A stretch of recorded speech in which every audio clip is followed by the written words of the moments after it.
Hello everyone, स्वागत है आप सभी का ऑनलाइन स्टडी जोन में। आज की इस वीडियो में हम बात करने वाले हैं बिहार एसआई मेंस एग्जाम्स के लिए मैथ्स और रीजनिंग का डे 21। आई होप कि फ्रेंड्स इससे पहले के सारे पार्ट्स को आपने जरूर देखा होगा। नहीं भी देखा है तो मैं आपको रिकमेंड करूंगा कि आप इस सारे पार्ट्स को जरूर देखें। इससे पहले भी जो भी 20 पार्ट थे आप उनको जरूर देख लें। लिंक आपको डिस्क्रिप्शन में मिल जाएगा। यहाँ पे जो भी मैं क्वेश्चन करा रहा हूँ आने वाले एग्जाम्स के लिए मोस्ट इंपॉर्टेंट है। ठीक है फ्रेंड्स, तो चलिए शुरू करते हैं। फर्स्ट क्वेश्चन देखिए क्या कह रहा है। फर्स्ट क्वेश्चन ये कह रहा है फ्रेंड्स कि x प्लस 1/x की वैल्यू 3 दी गई है। तो हमसे पूछा है कि x³ प्लस 1/x बटा में x² माइनस x प्लस 1 का वैल्यू क्या होगा। ये क्वेश्चन काफ़ी अच्छा है। देखिए इस क्वेश्चन को कैसे करेंगे। हमारे पास ये दिया गया और हमें इतना का वैल्यू निकालना है। तो अगर मैं बोलूँ फ्रेंड्स तो आप तो डायरेक्ट इसको पुट नहीं कर सकते जो भी यहाँ पे दिया गया। तो यहाँ पे हम एक चीज़ कर सकते हैं। अब वो क्या चीज़ है मैं आपको बताता हूँ। आप देखो फ्रेंड्स ऊपर और नीचे दोनों तरफ x से जो कि डिवाइड कर दो। ठीक है, x से डिवाइड करते हैं। अगर x से डिवाइड करते हैं तो देखिए क्या हो जाएगा, x से भाग करने पर। ठीक है, x से हम लोग भाग करते हैं, भाग करने पर। चलिए मैं आपको बताता हूँ कि यहाँ पे देखिए क्या होगा। अगर आप इससे x से डिवाइड करोगे तो ऊपर में आपका x² बचेगा। उसके बाद फ्रेंड्स यहाँ पे क्या हो जाएगा, x से भाग कर रहे हो यानी कि 1/x लिखोगे तो ये आपका 1/x² में हो जाएगा। क्लियर।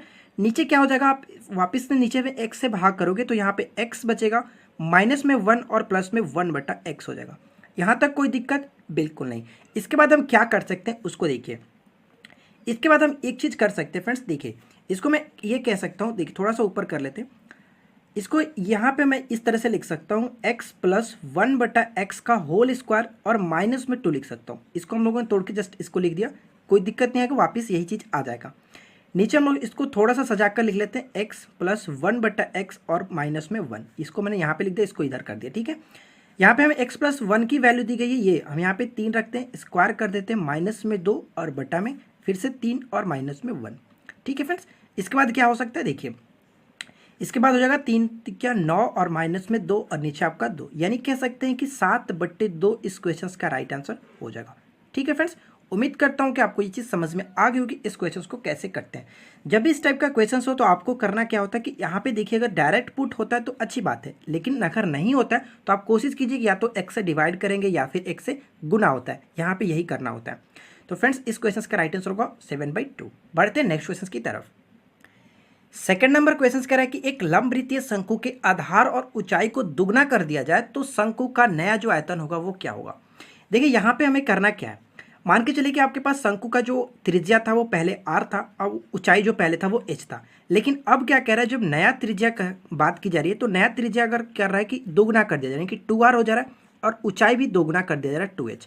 तो कहने का मतलब ये हुआ फ्रेंड्स कि हमको ये देखना है कि पहले से जो आयतन होगा वो क्या चेंजिंग होता है। तो पहला हमारा आयतन क्या था, पहले आयतन क्या होता है शंकु का 1/3 पाई r² h। लेकिन अब नया जो आयतन होगा वो क्या बन रहा है, नया आयतन का हम लिख सकते हैं कि 1/3 पाई r। देखिए r हम लोग क्या लिखेंगे 2r, यानी कि फ्रेंड्स r² होता है ना, तो 2r यानी कि 2r का स्क्वायर और h होता है तो h के जगह पे 2h है तो 2h लिख सकते हैं। क्लियर।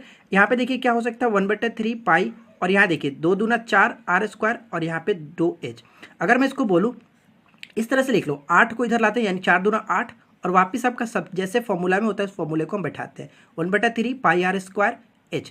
तो कह सकते हैं फ्रेंड्स कि मूल जो हमारा था पहले का जो शंकु का आयतन होता है वो होता है 1/3 पाई² h, लेकिन नया कितना बढ़ गया तो ये पुराने का 8 गुना हो जाएगा। तो राइट आंसर आप ए को टिक करके निकल सकते हो। इस क्वेश्चन का राइट आंसर हो जाएगा ऑप्शन ए, यानी कि 8 गुना पहले का हो जाएगा।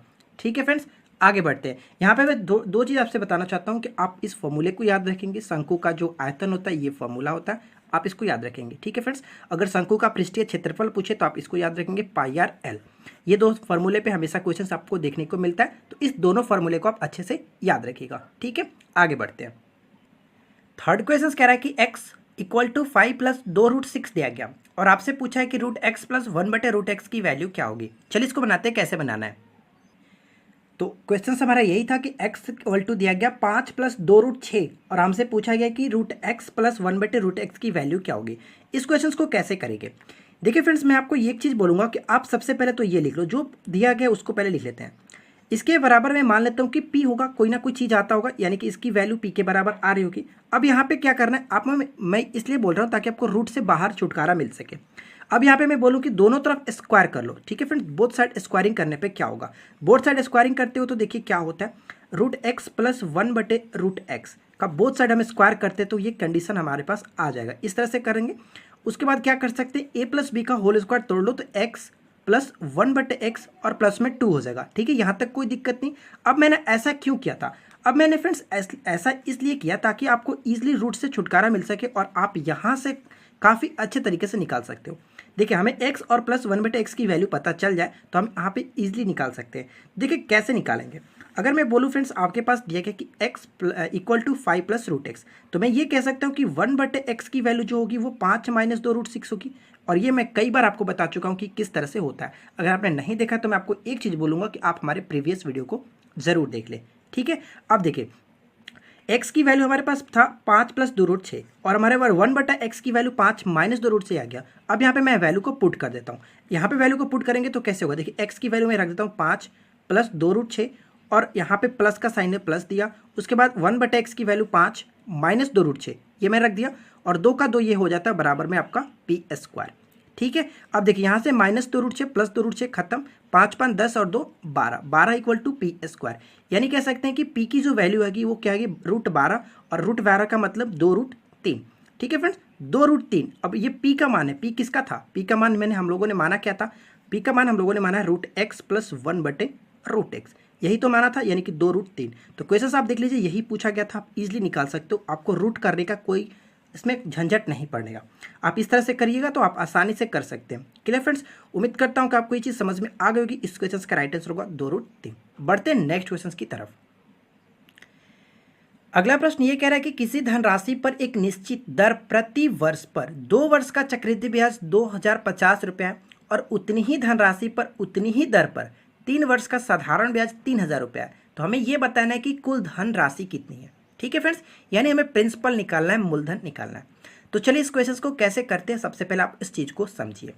देखिए फ्रेंड्स, यहाँ पे मैं बोलता हूँ कि 3 वर्ष में जो साधारण ब्याज है 3 वर्ष में 3000 रुपया हो जाता है। तो अगर मैं बोलूँ कि प्रति वर्ष कितना है, 1 वर्ष का अगर हम लोग ब्याज निकालें यहाँ पे तो कितना हो जाएगा, 1000 रुपया। ठीक है, 1000 रुपये 1 वर्ष का हो जाता है। अब यहाँ से इस तरह से निकालने का मतलब क्या होता है, देखिए एक चीज़ मैंने आपको क्लियर कराया था फ्रेंड्स बहुत बार पहले ही। देखिए यहाँ पे 1 वर्ष का निकाल लेते हैं, अब एक बार 2 वर्ष का भी निकाल लेते हैं। क्यों, क्योंकि हमारे पास ऊपर में जो चक्रवृद्धि ब्याज दिया गया था वो 2 वर्ष पे दिया गया, तो हम यहाँ पे 2 वर्ष पे कैलकुलेट कर लेते हैं कितना होता है। तो 2 वर्ष पे 1000 पे 1 वर्ष का 1000 तो 2 वर्ष का 2000 हो जाता है। अगर मैं बोलूँ कि आपका CI और SI का डिफरेंसेस कितना हो रहा है 2 वर्ष पे, आप देख लो तो उसमें दिया गया था 2050 रुपये SI हो रहा था और 2000 जो कि आपका हो जाता है SI। तो यहाँ से हम लोग अंतर निकाल लिए 50 रुपये का। ठीक है, यानी कि डिफरेंसेस इनका निकल गया 50 रुपये का। अब एक फॉर्मूला होता है जो कि डायरेक्ट हम रेट निकाल सकते हैं। अब वो रेट निकालने के लिए फॉर्मूला क्या होता है जो हमें निकालना है, तो देखिए अंतर लिखते हैं, अंतर और बट्टा में आपको लिखना होता है प्रति वर्ष का। तो यहाँ पे हम 1000 लिख लेते हैं प्रति वर्ष के लिए और यहाँ पे हमारा 100 होना ही होना है, इसमें कोई दिक्कत नहीं। ऊपर से देखिए आपका 3 0 और नीचे का 3 0 खत्म, यानी कि रेट हमारा कितना निकला, 5% रेट निकल गया। नीचे हमको हमेशा फ्रेंड्स 1 वर्ष का जो कि ब्याज लिखना होता है SI वाला। ठीक है, ऊपर में आपको अंतर लिखना होगा, 2 वर्ष का जो भी ब्याज दिया गया दोनों का अंतर, और नीचे आपको हमेशा 1 वर्ष का ब्याज लिखेंगे। ठीक है, 1 वर्ष का ब्याज कितना था, 1000 रुपये मैंने लिख दिया। यहाँ से हम लोग कटाएंगे तो रेट निकल जाएगा हमारा 5%। अब यहाँ से देखिए किस तरह से हम लोग ईजिली निकाल सकते हैं, जो कि हमें निकालना है P, मूलधन निकालना था। तो आपको पता है फ्रेंड्स कि 2 वर्ष का चक्रवृद्धि ब्याज और साधारण ब्याज का अंतर वाला फॉर्मूला क्या होता है, तो अंतर वाला फॉर्मूला होता है differences into equal to P, यानी कि मूलधन और R बट्टे में 100 का स्क्वायर, यही तो होता है।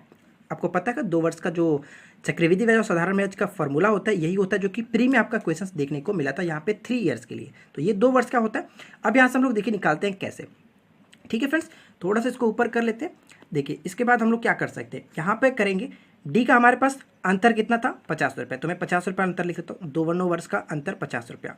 P हमें निकालना है, P मैंने लिख दिया, और R हमारे पास कितना है 5% और नीचे आपका 100। तो इसको आप स्क्वायर कर लो, कोई दिक्कत नहीं। यहाँ से आप देखो कटा लोगे तो ये 20 बार में कट जाएगा। ठीक है फ्रेंड्स, यानी कह सकते हैं कि हमारा जो P होगा वो 1/400 हो जाएगा। ठीक है, इसका स्क्वायर 1/400। अब इसको क्रॉस में करेंगे तो P की वैल्यू क्या निकल जाएगी, 50 × 400। ठीक है, यानी कह सकते हैं कि 5 चौका 20 और उस 20 पे 3 0। तो कह सकते हैं कि हमारा राइट आंसर जो होगा वो धनराशि 20,000 रुपये थी। ऑप्शन आप देख सकते हैं कि ए बिल्कुल करेक्ट हो जाता है। ठीक है फ्रेंड्स, यहाँ से कुछ चीज़ें आपको ध्यान में रखना है और वो चीज़ें क्या क्या है तो मैं आपको बता दूँ। इस टाइप के क्वेश्चन में सबसे पहले तो आपको उतना ब्याज निकालना होता है जो कि चक्रवृद्धि ब्याज जितना दिया रहता है। तो चक्रवृद्धि ब्याज 2 वर्ष पे दिया गया था, तो हम लोगों ने यहाँ पे ब्याज जो निकाला वो 2 वर्ष पे निकाल लिया, ताकि हम लोग का डिफरेंसेस पता चल जाए। दोनों ब्याजों में डिफरेंसेस कितना है। तो दोनों ब्याज में अंतर जो था वो 50 रुपये था। क्लियर। अब यहाँ से हम लोग रेट का फॉर्मूला के यूज़ करके हम लोग यहाँ पे रेट निकाले, तो रेट हमारा जो था इस तरह से निकाल सकते हैं और ऊपर में वाला 2 अंतर लिखते हैं, नीचे में हमेशा जो कि 1 वर्ष का साधारण ब्याज लिखते हैं। तो मैंने 1000 लिख दिया, उसके बाद हमारा रेट निकल गया 5%। उसके बाद क्या करते हैं, ये आपका 2 वर्ष का फॉर्मूला होता है, आपको ये पता होगा। 2 वर्ष के लिए जो चक्रवृद्धि ब्याज साधारण ब्याज का अंतर वाला फॉर्मूला होता है ये होता है, इसके अकॉर्डिंग हम लोगों ने यहाँ पे निकाल लिया। क्लियर फ्रेंड्स, उम्मीद करता हूँ कि आपको ये अच्छे से समझ में आ गई होगी। अगला प्रश्न ये कह रहा है कि ABCD एक समानांतर चतुर्भुज है, यानी समानांतर चतुर्भुज मतलब कि क्या हुआ, पैरेललोग्राम। ठीक है, यहाँ पे दिया गया P और Q क्रमशः BC और CD भुजाओं के मध्य बिंदु है। तो चलिए फ्रेंड्स, सबसे पहले तो फिगर हम लोग क्लियर करते हैं। यहाँ पे समांतर चतुर्भुज दिया गया, तो समानांतर चतुर्भुज का ये इस तरह से होता है। तो चलिए समानांतर चतुर्भुज हम लोगों ने बना लिया। इसके बाद क्या कह रहा है कि ये AB और CD है। ठीक है फ्रेंड्स, AB और CD है। तो चलिए इसको हम लोग ABCD हम लोगों ने बना लिया। क्लियर। इसके बाद क्या करते हैं, यहाँ पे बोला क्या जा रहा है कि जो P और Q है, BC और CD का मध्य बिंदु, BC और CD का, यानी कि P यहाँ पे है और जो Q है वो यहाँ पे है।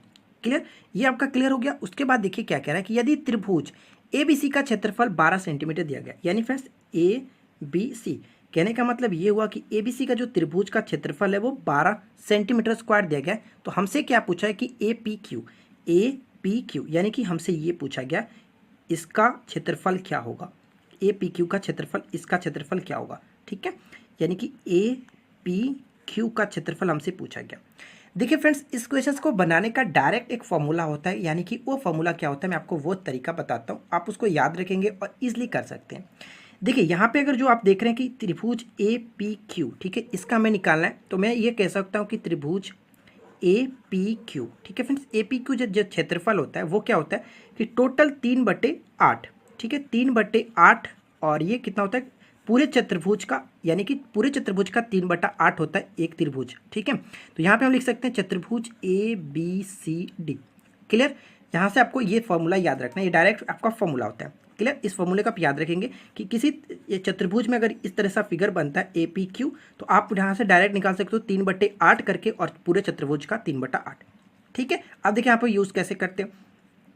अब हमें चतुर्भुज तो पूरा पता नहीं है, तो यहाँ पे हम इस तरह से तो नहीं लिख सकते, इसको हम इस तरह से तो लिख सकते हैं कि चतुर्भुज ABCD जो है दिया गया, तो हम इसको 2 भागों में तोड़ लेते हैं, क्योंकि हमारे पास 2 भागों में इसको तोड़ा गया ऑलरेडी, ABC और ACD। ठीक है, 2 भागों में तोड़ा गया, एक त्रिभुज A, एक त्रिभुज A। तो यहाँ पे हम इस तरह से लिख सकते हैं फ्रेंड्स कि 2 गुने त्रिभुज ABC, क्योंकि ABC का क्षेत्रफल तो हमारे पास पता है, इसलिए हम लोगों ने यहाँ पे 2 गुने ABC कर लिया। मल्टीप्लाई करेंगे तो चतुर्भुज तो हो ही जाएगा, कोई दिक्कत नहीं होगा। तो आप यहाँ से 2 ये कटा लोगे तो 3/4 लिख सकते हो, और त्रिभुज ABC का जो क्षेत्रफल दिया गया था वो कितना दिया गया, 12 दिया गया। ठीक है, यहाँ से देखो ये कट जाएगा, तो यानी कह सकते हैं कि 9 हमारा राइट आंसर हो जाएगा, 9 सेंटीमीटर स्क्वायर, जो कि इस त्रिभुज का क्षेत्रफल निकल जाएगा। ठीक है फ्रेंड्स, APQ का क्षेत्रफल 9 सेंटीमीटर स्क्वायर हो जाता है। तो यहाँ से आपको बस ये फॉर्मूले को याद रखना है, आप इसको कर सकते हैं। आगे बढ़ते हैं, नेक्स्ट क्वेश्चन ट्राई करते हैं। क्वेश्चन नंबर 6 कह रहा है कि 2 समपूरक कोण 2:3 के अनुपात में है, तो बताना है कि कोण डिग्री में क्या होगा। देखिए फ्रेंड्स, बहुत ही सिंपल सा क्वेश्चन है, इसमें कुछ नहीं करना है, बस आपको ये चीज़ पता होना चाहिए कि संपूरक और पूरक क्या होता है। संपूरक जो होता है यानी कि इसको इंग्लिश में सप्लीमेंट्री कहते हैं, और जो पूरक होता है उसको कंप्लीमेंट्री कहते हैं। और सप्लीमेंट्री जो होता है यानी कि संपूरक वो 180 डिग्री के बराबर होता है, और जो पूरक कोण होता है वो 90 डिग्री के बराबर होता है। तो यहाँ पे हम कह सकते हैं कि 2 जो कोण दिए गए 2:3 के अनुपात में 2 समपूरक कोण, तो इसको हम इस तरह से लिख सकते हैं 2 और 3x + 2x, यानी कि कुल 5x जो है वो 180 के बराबर है, क्योंकि समपूरक की बात की जा रही है। तो हम यहाँ से निकाल सकते हैं कि 5x की वैल्यू 180 है, तो x का मान कितना होगा, तो 36 × 5 = 180 होता है, आपको ये पता होगा। तो हमारा x की वैल्यू निकल गई। तो 2 कोण पूछे गए थे, तो 2 कोण, तो यही तो 2 कोण थे, तो यहाँ से हम निकाल सकते हैं, एक तो 72 हो जाएगा और एक 36 या 108। ठीक है, यानी कि 2 कोण जो हमारे थे वो 108 और 72 थे। आप इन दोनों को जोड़कर देखो फ्रेंड्स, 180 आ रहा है कि नहीं। ठीक है, 72 और 108 जो कि 180 के बराबर होता है, तो कोई दिक्कत नहीं, कह सकते हैं कि हमारा राइट आंसर जो है ऑप्शन आपका C बिल्कुल करेक्ट हो जाएगा। क्लियर फ्रेंड्स, आगे बढ़ते हैं। क्वेश्चन नंबर 7 कह रहा है कि p plus M equal to 6 के बराबर है। चलिए लिख लेते हैं, p प्लस एम का जो मान है वो 6 के बराबर है। और आगे कह रहा है कि P Q plus M Q की जो वैल्यू दी गई है वो दिए 72 के बराबर। तो हमसे पूछा है कि प्रधानमंत्री क्या होंगे, यानी कि पीएम क्या होंगे। क्लियर।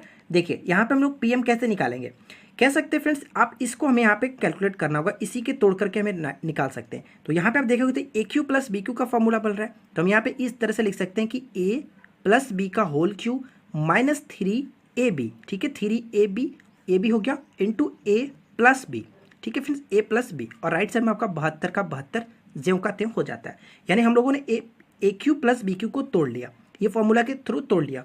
उसके बाद देखिए p प्लस एम का वैल्यू देगा 6, यानी कि 6 का क्यूब करेंगे तो 216, इसमें कोई दिक्कत नहीं। 3 और यहाँ पे देखिए p प्लस एम यानी कि 6 रखेंगे, 6 तिया कितना हो जाएगा 18 pm हो जाएगा। ठीक है, मैं आगे बढ़ते हैं, और यहाँ पे आपका राइट साइड में 72। अब इसको देखो 216 में से एक 72 को हटाते हो तो कितना हो जाएगा 144, क्योंकि 44 72 दूना 44, 72 तिया 216 हो जाता है। इसका राइट साइड में आपका हो जाएगा 18 pm।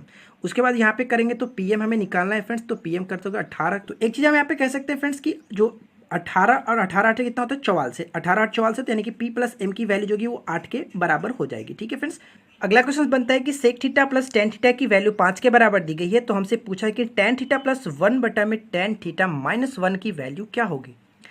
इस क्वेश्चन को कैसे करेंगे, देखिए फ्रेंड्स, इस क्वेश्चन को जब भी आपके पास इस तरह के फॉर्म में हो, sec theta plus tan theta equal to X दिया गया हो, तो आप यहाँ से एक फॉर्मूला को यूज़ कर सकते हैं। यानी कह सकते हैं फ्रेंड्स कि सेक थीटा माइनस में टेन थीटा इक्वल टू आपका 1/5 के बराबर हो जाएगा। अब ये कैसे होता है, तो आप उसके लिए एक छोटा सा फॉर्मूला आपको पता होगा, सेक स्क्वायर थीटा माइनस में tan square theta equal to 1 के बराबर होता है, और ये मैंने आपको बताया था कल की वीडियो में। तो आप यहाँ से देखिए कि अगर ए स्क्वायर माइनस बी स्क्वायर के फॉर्मूले पर तोड़ोगे तो एक ए प्लस बी और इंटू ए माइनस बी होगा, और वापस आपका इधर में राइट साइड में जाएगा तो 1/5 हो जाएगा। इस तरह से आप कर सकते हो। तो यहाँ पे हमारा आ जाएगा सेक थीटा माइनस में टेन थीटा 1/5। बस आपको ध्यान में रखना ये कि जब जस्ट इसका अपोजिट होता है वो 1 हो जाता है। Clear friends. अब देखिए यहाँ पे हम लोग क्या कर सकते हैं, यहाँ पे मैं बोलूँ फ्रेंड्स कि या तो आप इसको जोड़ लो या फिर इसको आप घटा लो, दोनों में से कुछ भी कर सकते हैं। दोनों को आप जोड़ लो या फिर दोनों को घटाओगे। अगर दोनों को घटाते हैं तो देखिए क्या होगा, ठीक है, दोनों को अगर हम घटा देते हैं तो क्या होगा, चलिए दोनों को मैं मान लेता हूँ, घटा लेता हूँ। सेक थीटा प्लस में टेन थीटा था और यहाँ पे हम लोग घटा लेते हैं, तो घटाएंगे तो क्या होगा, सेक थीटा और माइनस तो पहले था और यहाँ पे प्लस में आ जाएगा, टेन थीटा बिल्कुल खत्म। और देखिए घटाते हैं तो यानी कि 5 और माइनस में 1/5।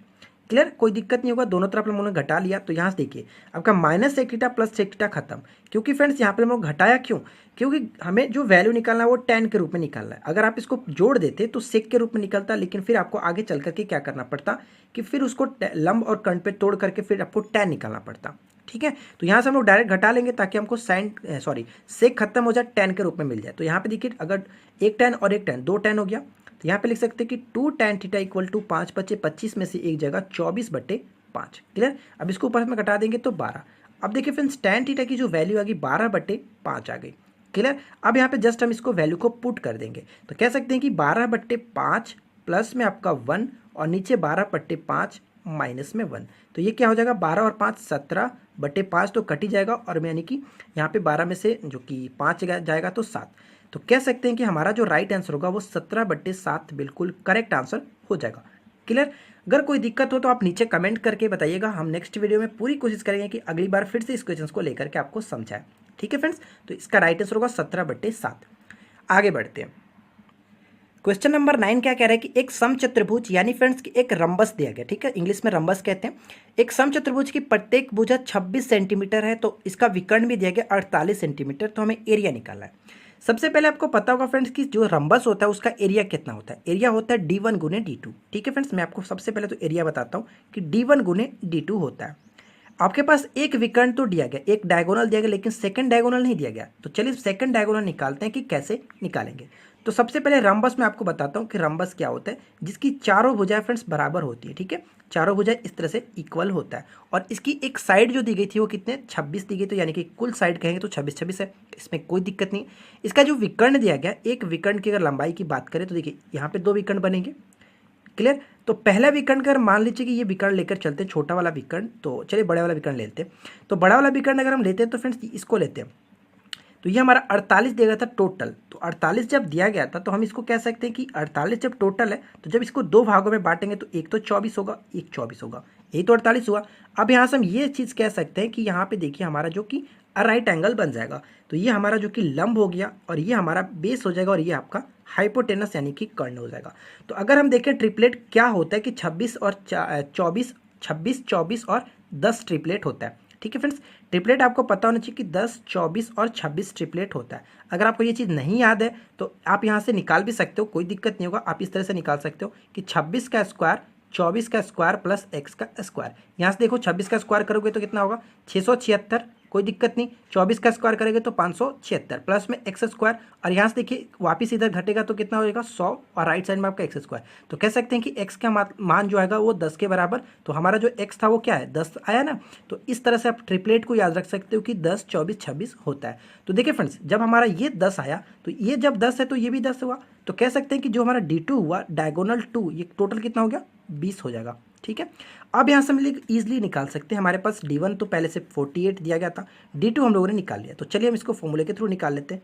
पहला D1 हमारे था पहले 48 था, सेकंड हम लोगों ने निकाला 20, जो कि आप इसको कटा सकते हो 10 बार में, और 48 गुने 10 जो कि 480 बिल्कुल करेक्ट सेंटीमीटर स्क्वायर में हो जाता है। क्लियर फ्रेंड्स, उम्मीद करता हूँ कि आपको ये चीज़ समझ में आ गई होगी, और ये one of the most important question है। हमेशा आपको इस तरह से क्वेश्चन देखने को मिलता है। क्लियर, आगे बढ़ते हैं। क्वेश्चन नंबर 10 देखिए क्या कह रहा है कि चावल के मूल्य में 20% की कमी होने से एक व्यक्ति 77 रुपये में 3.5 kg अधिक चावल खरीद सकता है। तो आपको ये बताना है कि चावल का मूल कीमत कितना था, यानी फ्रेंड्स ये कह सकते हैं कि चावल का प्रारंभिक मूल्य कितना था, पहले चावल का कीमत क्या था। देखिए इस टाइप के क्वेश्चंस में आपको बस दो चीज़ ध्यान में रखना है। जो लास्ट में वर्ड दिया गया है कि चावल का मूल कीमत क्या था या फिर चावल का प्रारंभिक कीमत क्या था, ये अगर आपसे ये बोले यानी कि पहले की कीमत क्या थी, तो आपको बस ये चीज़ आपको ध्यान रखना है। जब पहले की बात की जाए तो आपको नीचे क्या करना है, जितना % की कमी की जा रही थी आपको नीचे कमी करके लिख देना है। ठीक है, अगर ध्यान दीजिएगा फ्रेंड्स, जब भी क्वेश्चंस में बोले कि मूल कीमत क्या थी या फिर प्रारंभिक चावल की कीमत क्या थी यानी कि पहले की, तो वहाँ पे आप घटा कर लिख लोगे। पहले की बात की तो पहले के आपको घटा लोगे। ठीक है, लेकिन अगर पूछता कि वर्तमान कीमत क्या है, कि वास्तविक अगर अभी का मूल्य क्या है, तो आपको बस डायरेक्ट 20/100 लिखना होता। क्लियर, यहाँ देखिए उसके बाद क्या करते हैं कि 20/100 माइनस 20 करेंगे, और उसके बाद जो भी आपका रुपया है उसको रुपया को लिखिए, और उसके नीचे जस्ट जितना भी अधिक खरीद सकता था 3.5 kg अधिक खरीद सकता था, तो पॉइंट्स को मैंने ऊपर हटा के इस तरह से लिख सकता हूँ, कोई दिक्कत नहीं होगा। अब इसको देखिए कैसे लिखेंगे, 20/80 के बराबर हो जाएगा। इधर आपका 77/35 के बराबर और गुने में 10, 20 चौका 80, कोई दिक्कत नहीं। यहाँ से हम लोग 7 से घटाते हैं तो ये 11 7 77 और 5 जो कि ये कट जाएगा। ठीक है फ्रेंड्स, 7 5 35, ये भी खत्म हो गया। अब यहाँ से देखिए क्या कर सकते हैं, तो अगर मैं बोलूँ फ्रेंड्स यहाँ से कि देखिए 5 का 20 है तो ये 10 दूना 20 हम लोग कटा सकते हैं 2 बार में, कोई दिक्कत नहीं होगा। अगर हमारा टोटल देखें तो 11/2, यानी फ्रेंड्स कह सकते हैं कि 5.5 रुपया जो कि पहले का चावल का जो मूल्य था वो 5.5 रुपया। यही इस क्वेश्चन का राइट आंसर है। तो जो मैंने आपको यहाँ पे बताया फ्रेंड्स, उस चीज़ को याद रखिएगा। अगर क्वेश्चंस में बोलता कि डायरेक्ट ये पूछता कि चावल का वर्तमान मूल्य क्या है, चावल का अभी का मूल्य क्या है, तो आपको डायरेक्ट यहाँ पे 20 जो कि 100 का 100 लिखते हैं। लेकिन यहाँ पे क्वेश्चन में पूछा गया था चावल का मूल्य कीमत यानी कि पहले की कीमत कितनी थी, तो इसलिए मैंने पहले ही घटा करके लिख दिया था। और ये मोस्ट इंपॉर्टेंट क्वेश्चन है, हमेशा इस पे क्वेश्चन आपको देखने को मिलता रहता है। तो देखिए फ्रेंड्स, यहाँ पे हम लोगों ने काफ़ी अच्छे अच्छे क्वेश्चन 10 क्वेश्चन हम लोगों ने डिस्कस किया। उम्मीद करता हूँ कि आपको आज की वीडियो ज़रूर पसंद आई होगी। तो अब बात करते हैं रीजनिंग के क्वेश्चन की। अगर वीडियो आपको अच्छी लग रही हो, क्वेश्चन आपको पसंद में आ रही हो, तो वीडियो को जरूर लाइक ठोकी। चलिए बात करते हैं रीजनिंग के क्वेश्चन की। देखिए रीजनिंग का सबसे पहला क्वेश्चन क्या कह रहा है कि ए व बी बहनें हैं, यानी कि फ्रेंड्स मान लेते हैं ए और बी दो जो एक दूसरे की बहन है। ठीक है, हम यहाँ पे लिख लेते हैं बहन है। उसके बाद क्या कह रहा है कि सी ए का भाई है, जो सी है वो ए का भाई है। यानी फ्रेंड्स जब ये भाई हुआ तो ये भी तो इसका भाई ही होगा, इसमें कोई दिक्कत नहीं है, बस ध्यान से देखते चलेगा। ठीक है, ये भी इसका भाई हो गया। उसके बाद क्या कह रहा है कि डी ई का भाई है, तो यहाँ पे इसमें तो कोई संबंध नहीं है, तो थोड़ा सा हम लोग नीचे लिख लेते हैं डी और ई। जो ठीक है, आगे क्या कह रहा है कि डी जो है ई का भाई है, जो ये ई का भाई है। उसके बाद क्या कह रहा है, जो ई है बी की बेटी है, ई जो बी की बेटी है, यानी कि ये बेटी हुई तो ये इसका कौन हुआ, ये तो इसका पुत्र हुआ ना, इसके पुत्र हुआ। या जब ये दोनों भाई बहन थे तो इसकी जब ये बी की ये बेटी हुई तो इसका जो भाई होगा इसके लिए ये तो पुत्र होगा। अब इसके बाद देखिए क्या कह रहा है, इसके बाद ये कह रहा है कि डी का मौसी कौन होगी, तो ये देखिए इसका जो पुत्र हो गया इसकी ये माँ हो गई, और ये दोनों बहन थी तो कह सकते हैं कि ए इसकी मौसी होगी। डी की जो माँ कौन होगी, डी की माँ जो कि बी होगी, ये इसकी माँ बनी, तो माँ की ये कौन होगी, माँ की बहन तो मौसी ए हुई ना, तो यहाँ से कह सकते हैं कि हमारा राइट आंसर जो मौसी होगी वो कौन होगी, ऑप्शन आप देख सकते हैं बिल्कुल करेक्ट होगा, सी में दिया गया ए। ठीक है, ए मौसी हो जाएगी। क्लियर फ्रेंड्स, आगे बढ़ते हैं।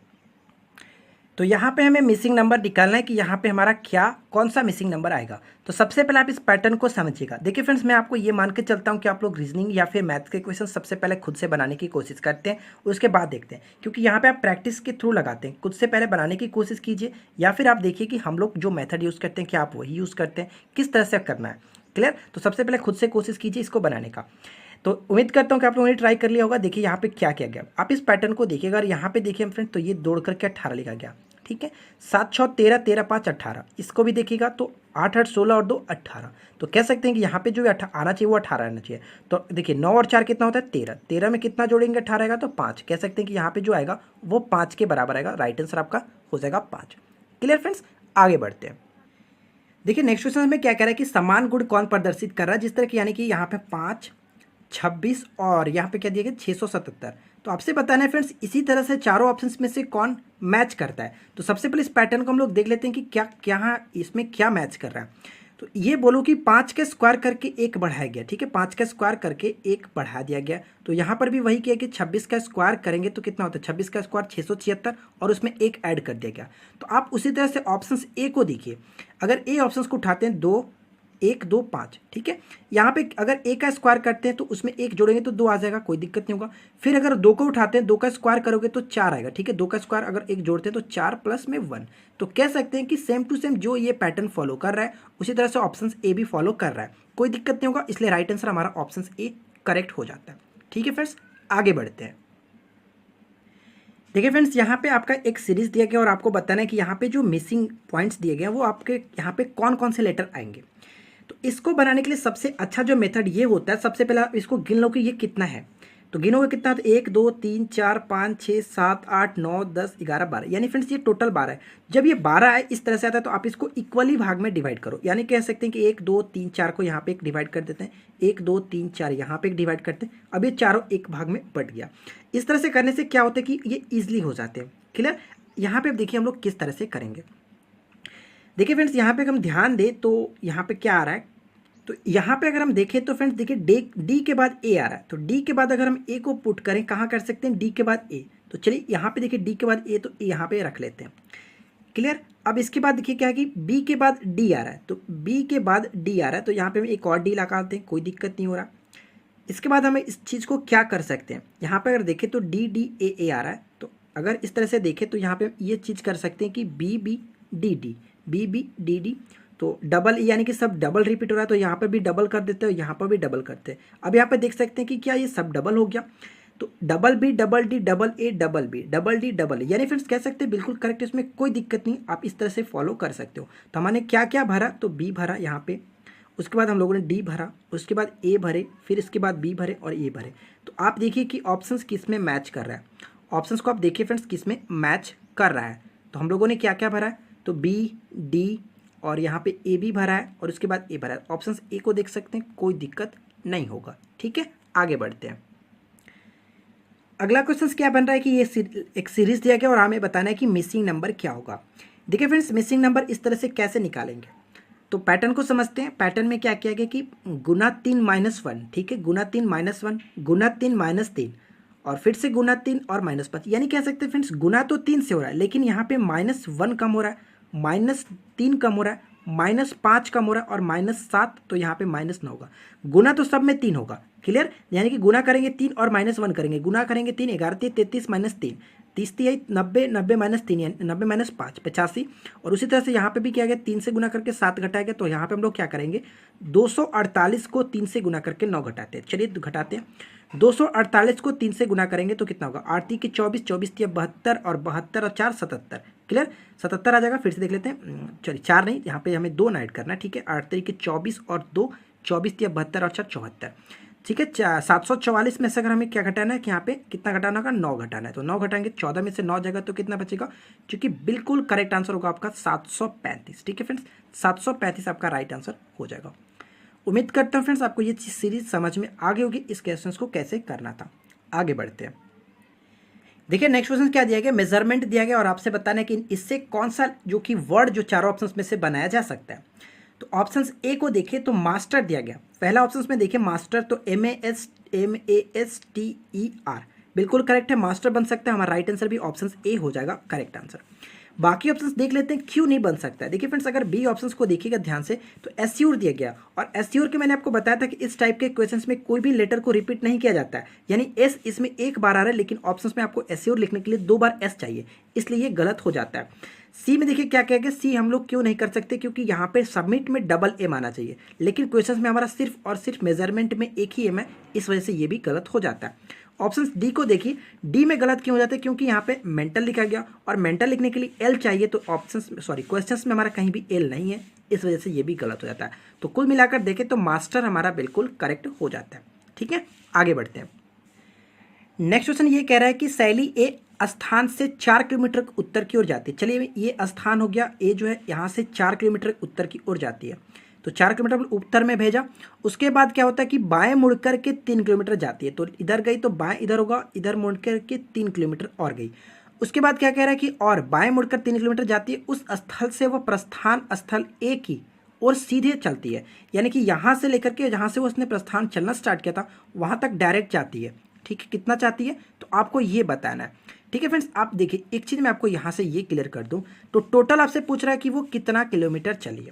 तो देखिए अगर आप ये देखोगे 4 ये 3, तो इस तरह से एक समकोण बनता है, तो ये ट्रिपलेट के अगर हम यहाँ पे 5 कर सकते हैं, तो जब ये 5 करेंगे तो टोटल आपको ये बताना है, यहाँ से 4 चली, यहाँ से 3 चली और यहाँ से आप कितने चली 3, तो कह सकते हैं कि 5 + 4 + 3 टोटल कितना होगा, 5 4 9 3 12 किलोमीटर वो चली है। इसलिए हमारा राइट आंसर आप देख सकते हैं कि 12 ऑप्शन ए बिल्कुल करेक्ट हो जाएगा। उम्मीद करता हूँ आपको ये चीज़ समझ में आ गई होगी। ठीक है फ्रेंड्स, कुल टोटल कितनी दूरी वो चली थी। देखिए फ्रेंड्स यहाँ पे एक पैटर्न दिया गया है, आपको ये बताना है यहाँ पे पैटर्न में क्या किया गया।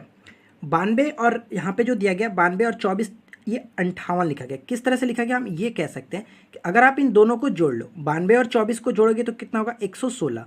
116 को अगर हम इसको डिवाइड करते, देखिए फ्रेंड्स 4 और 2 छो कितना, यहाँ पे चलो ऐड करते हैं, 4 और 2 6 हो जाएगा, 9 और 2 11, यानी कि 116 को 2 से डिवाइड कर दो तो 58 आ जाता है। यानी कह सकते हैं कि दोनों को जोड़ करके 2 से डिवाइड किया गया।